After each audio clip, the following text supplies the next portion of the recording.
diamonds rare? I can get in trouble for this one. No, diamonds are not rare. Okay, so there was a company called De Beers. This company, De Beers, came along. I believe they're out of England, and they started buying up the diamond mines until they reached a point that they could control the outflow of diamonds. My understanding is they really created the whole system of grading diamonds to kind of create this idea of value. Diamonds are relatively common. There's enough for everyone on the planet to have it. So all they really had to do was create a giant need for diamonds. Giant marketing campaigns convinced everyone that this was the stone to use for engagement rings. If you love them, get them a diamond. Oh, right, yes. And by controlling the market on the diamonds, they could charge whatever they wanted and create all these different levels to give it the appearance of value. And so it was really incredibly brilliant. Now, my understanding is at this point, it's not so much that they're controlling it all now. But no, there are much, much rarer stones. Far rarer.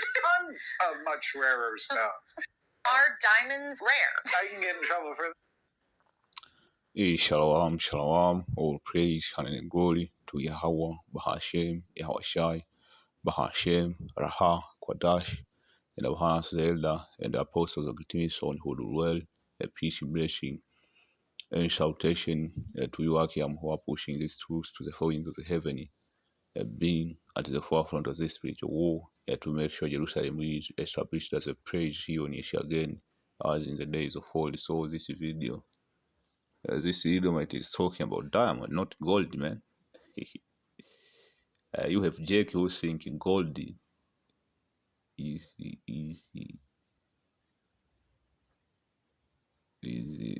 what can I say, is a precious metal that you can offer your life in exchange, man. Your life is counted nothing compared to gold. Here we are talking about diamond, man. Have you ever seen a diamond in real life? Your life, man. Have you ever seen it? A lot of people have seen gold. But this Edomite is telling you even diamond is not rare. See? So let me read the scripture for gold, not diamond. See, Isaiah 13:12, I make a man more precious than fine gold, even a man that's a golden wage of offering. See? Going back to the periodic table, you have certain elements in the periodic table which we call them abundant element, like aluminium, silver, iron, copper. Those are abundant. You have your sodium, you see, and everything on the list. You have what we call precious metal, rare-earth mineral. You have your gold, you have your diamond, you have your mercury. You see, you see, and so going back into control, or what we call power play, man. The Moshe Haba Hashem Yashai, the way he set it up, he set it anywhere there is a classification of men. I think they speak about this also in philosophy. There is a classification of men. In order for you to create a value in society, you need to have classes, man. And in order for you to be able to have classes, you need to control resources, man. But when it comes to Esau, even those are light, Esau have overdid it. Certainly, so-called precious metal are really not that precious, like gold. Let's start with gold. I am surprised to hear even diamond also is not there. You see, diamond is not there, man. Gold is not there. Diamond, they are not supposed to be there. And silver.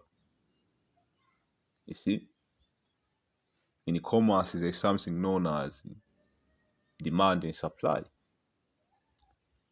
The higher the demand, the higher the supply. The lower the supply. The higher the supply, the lower the demand. It's like a vice versa thing. See, to put it correctly, the higher the demand, the lower the supply, and vice versa. See, so you don't have to flip it again. That's how commerce operates. And because the top echelon in Esauedom society, they have all the power, they can create the scarcity they need. See, they control the flow of resources, man. They direct resources where they want, and they make people poor. Let's talk about silver, man. Silver used to be a poor man gold. That's what silver is, a poor man gold. The middle class is gold itself. The upper class, you have all these different precious metals, like your topaz, like your emerald, your cobanco. And, you can put it down. You can put it down in there. You see, those are your precious metals, man. They only belong in a palace.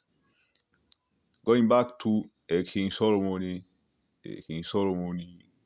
Legain, or King Solomon legacy, or the kingdom he established in. So touching down on King Solomon, I typed in King Solomon rulership, he made gold so cheap, explain with example. He said, great question. You are touching on one of the most famous part of Solomon Legain, the golden age of Israel. You see? The golden age of Israel. Because when you are ruling an empire which in righteousness, you are not supposed to have three classification of people. But in Esauedom society, you have three classification of people so that he can control the flow of resources. He had the top echelon, the 1%, you have the middle class, and you have the poor people. But in King Solomon, Legain, you only have two classes because, as I said, the Moshiach is the one who have created the clashes. That's why even in the nation of Israel, when you consider the elect, you have the 144,000. First and foremost, you have Yahushai, then you have the 144,000. In the 144,000, you have King Solomon, you have the 12 apostles, and the rest of the 144,000. That's classification of men. But that's in a micro sense. On a macro sense, the nation of Israel, going back to King Solomon rulership, known as the Golden Age of Israel, we only had the two classes of men. We have poor people in Israel back then. We only have the top echelon and the next class, which in this society we call the middle class. And the gold really is supposed to be normal. It's supposed to be common. See?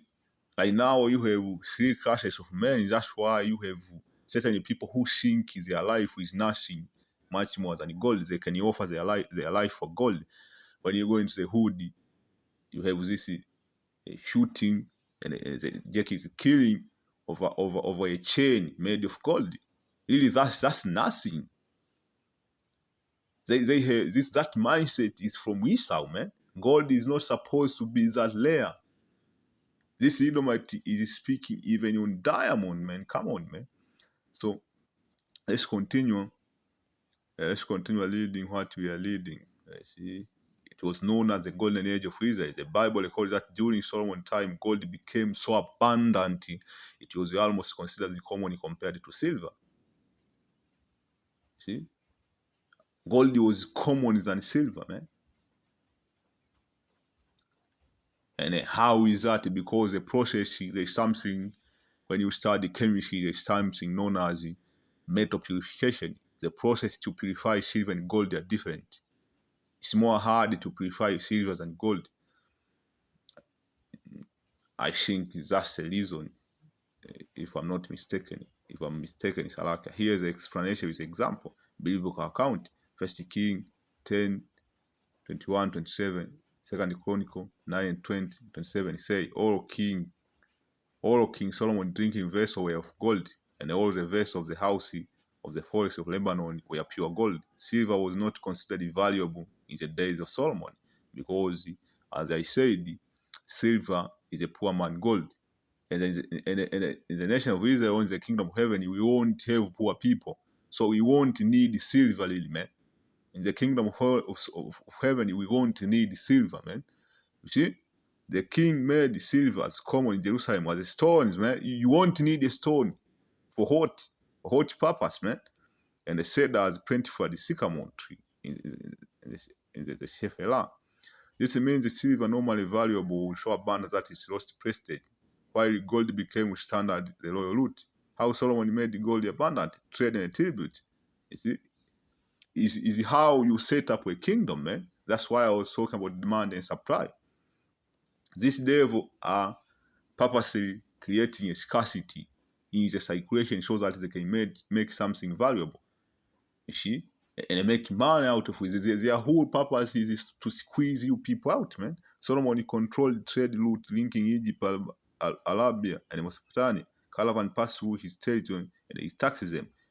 Neighboring kingdom, a ruler like Queen of Sheba brought tribute offering gold, feet of sheep, Tarshish fleet. According to 1 King 10:22, Solomon had sheep bring gold, silver, ivory, and epee, peacock every year from Ophir, man. Hiram of Tyre, Hiram of beef. Allah partnered with him in overseas ventures that returned massive. Annual gold income. King Solomon 2014 stated Solomon received 666 talent of gold yearly, that over 22 tons of gold per year by modern estimate. Practical example of wealth in use. Temple of Solomon. So you don't need to just hoard gold. For example, this Edomite, for 500 years now, they have been hoarding gold, and we don't see that gold.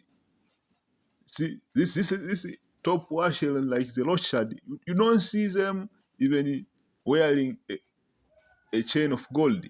You don't see them even having, I don't know about the ring, they have diamond ring and a sheep, man. But in the ancient world, even our garment was interwoven with gold, man. You see? Our priestly garment was interwoven with gold. Certain rich people in Jerusalem, they had silk clothes in which silk was considered to be royal. Silk clothes interwoven with gold. These precious metals are supposed to be practical, not just hoarding them. That's what a weak man do. He hoard gold and do nothing about it. When he wake up in the morning, he just go and look at his gold and he has that grin in his mouth, just laughing, looking at the gold and laughing. That's all. That's the devil for you. It's a Temple of Solomon overlaid with gold, wall, altar, inner sanctuary, man. Royal palace and throne, man. Shield and utensils. Even our shield may wear of gold. Scholarly perspective, economically, Solomon policies turned Jerusalem into a regional trade hub, man. So he had policies to make that possible, to create a golden age of Israel. See, archaeologists note this reflects not just miraculous wealth, but smart alliance and control of key copper, gold. You see, control. That's the key. Control. He had good control. You see? This is Ecclesiastes 10:1. A wise judge will instruct his people, and a government of a prudent man is well ordered. As the judge of the people is himself, so are his officer. What a man of man, the rule of a city is such as all that dwell in them. And a wise king destroy his people, but through the prudence of them which are in authority, the city shall be inhabited. You see? So the government of a wise man is well ordered. And how do you become wise? By having the true wisdom, knowledge, and understanding. And like Esau, he's putting hell on people. Even silver right now, silver is considered to be rarest mineral. Which is silver is nothing, man. Gold is nothing, man. See? Commonly, people should have gold in abundance, man. Let me leave with this. Before the colonial came in Africa, Jake was playing chess with gold. Our ancestors were playing chess with gold. Let me leave you with that, man. And with this, I say shalom. I hope you are edified. On to the next.